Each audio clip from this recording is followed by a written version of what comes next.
What got you to start your initial podcast YouTube channel?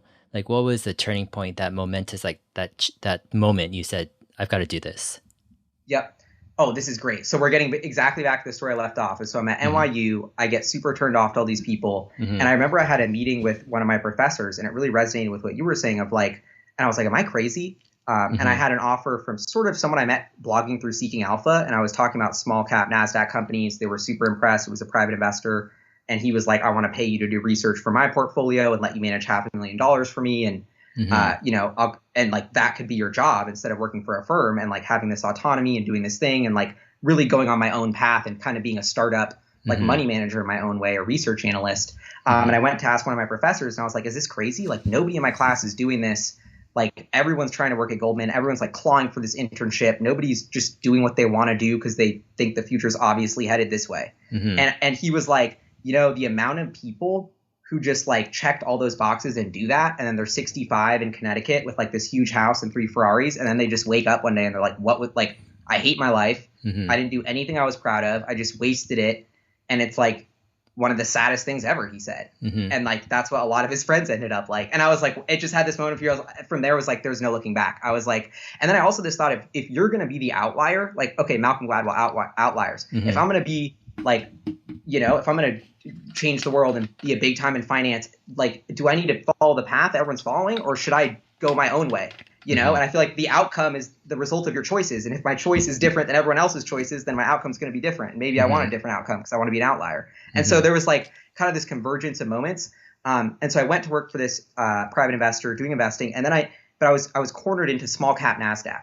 And my passion was Tesla. Personal portfolio was all in Tesla and Bitcoin. I was obsessed. I've been blogging about Bitcoin for NYU's newspaper. And my mentor was just like, he didn't get it. And he was like, all right. So we kind of had to go our separate ways because, and I got hired by this food startup, which was really cool, like Uber for kind of like Uber, but connecting chefs and local farmers with a truck network.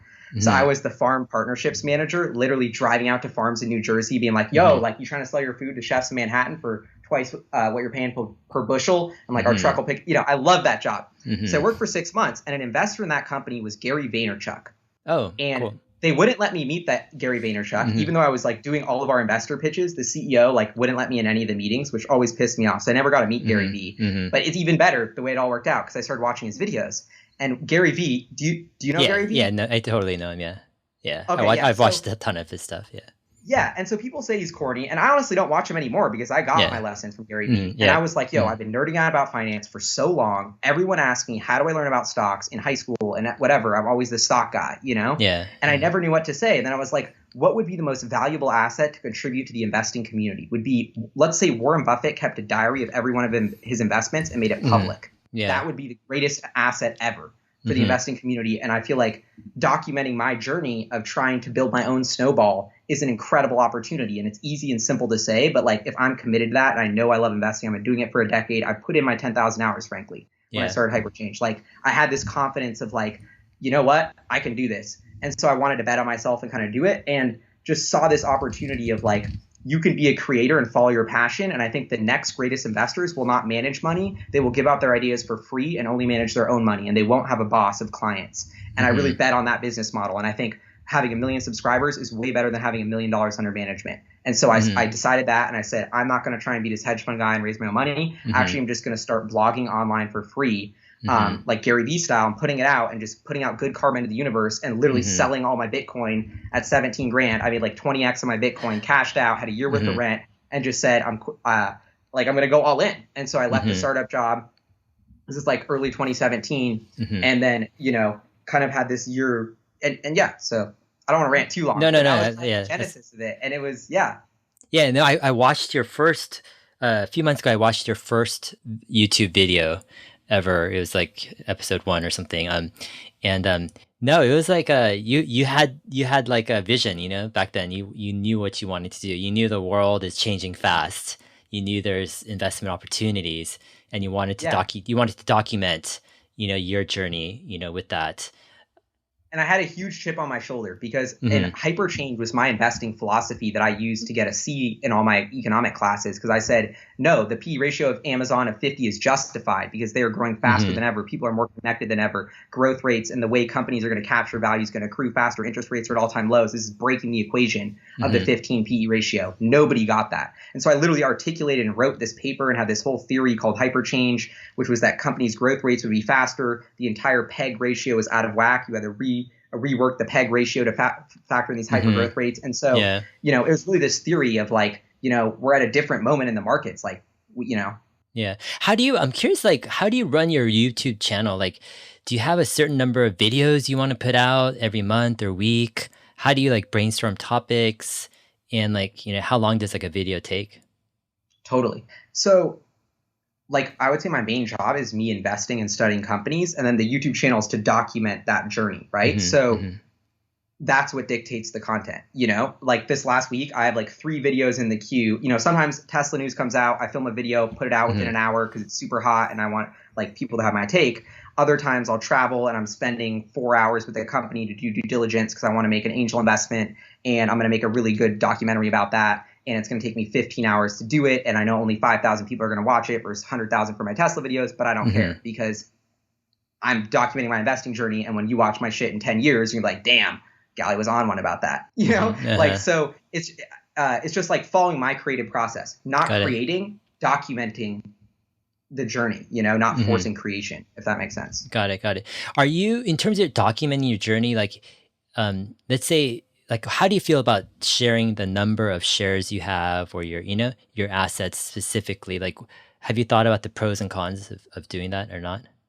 No, this is Okay. probably like an off the record convo I should have with you, honestly. Because I should probably get advice on it. But no, like I would say how many shares I have, Yeah, and now yeah, I've noticed that.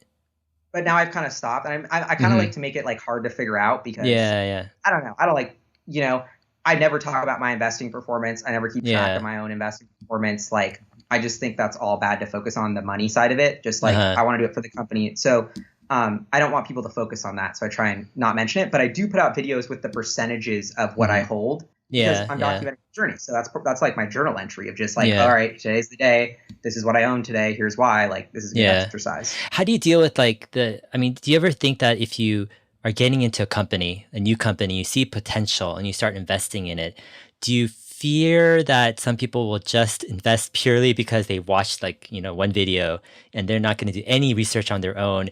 And like, do you feel like you might be encouraging people just to be kind of lazy and just kind of follow whatever you're doing? I think I don't encourage people to be lazy because I say they need to do their own homework and make Mm-hmm. their own decisions and be grown-ups. And I'm really adamant about that. And so I Mm-hmm. really try and push that. And like, that's why I say in all my videos, there's a disclaimer. It says, I'm not a financial advisor. This is not financial advice. Like, you're literally just going to lose at life in investing if your strategy is to copy someone. You just don't get it. And so I'm not Mm-hmm. even worried about catering. Like, it's just Mm-hmm. so far from what I care out. Like, I have an amazing audience that does amazing comments and like emails me, my Patreons. Like, I'm just so grateful for that community and dialogue. Mm-hmm. And that's one thing that's really giving me optimism about the world and using the internet and all these tools is like the community I've found with HyperChange and the way they Mm-hmm. help me grow and learn and the way they get me. And they're like, I get so many emails like, Gally, I know you don't do financial advice and I'm not going to like, I'm not going to sue you, but this is why I'm like really curious, like, so Uh-huh. people even Uh-huh. really get it. So, yeah, so I try and I've never given financial advisor, but I've really just been surprised about the kind of, there's people in Yeah. it for the wrong reasons, but a lot of Yeah, people yeah. are in it for the right What reasons. do you tell people when they're like, Tesla stock is at like $500, like post split. So it's like, 450 billion or almost $500 billion hypothetically. And then people are like, oh, is it too late to get into Tesla? Should I buy Tesla right now? Like, what's your Yep. typical thinking or, response to that?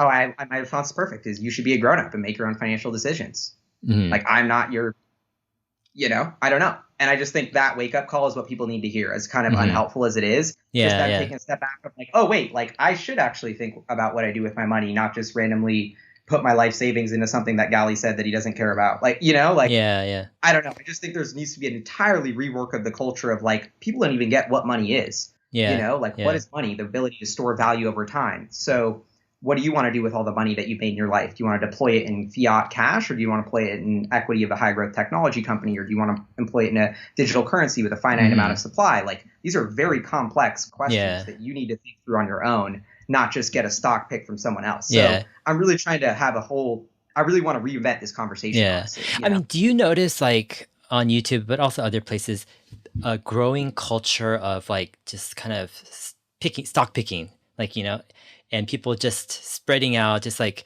10, 20, whatever like, person pops up a video or article says, hey, this stock is the next big stock. And then if you like the person, if you trust the person, if it's like a person with lots of following, then you're like, oh my gosh, I'll just do it, and then they go to the next stock and next stock. So they end up with like, 15, 20, 30 stocks, but they know basically very little about these stocks. All they know is like that each of these stocks have been pumped by someone, influential. Yep. And so it's just like, it's the thought process behind buying stocks. It's just like, especially with like Robinhood, it's so easy to buy stock now, you don't need any special, entrance fee or whatever into it. And so, I don't know, have you noticed that type of like trend at all? Or is it just me? I'm just curious.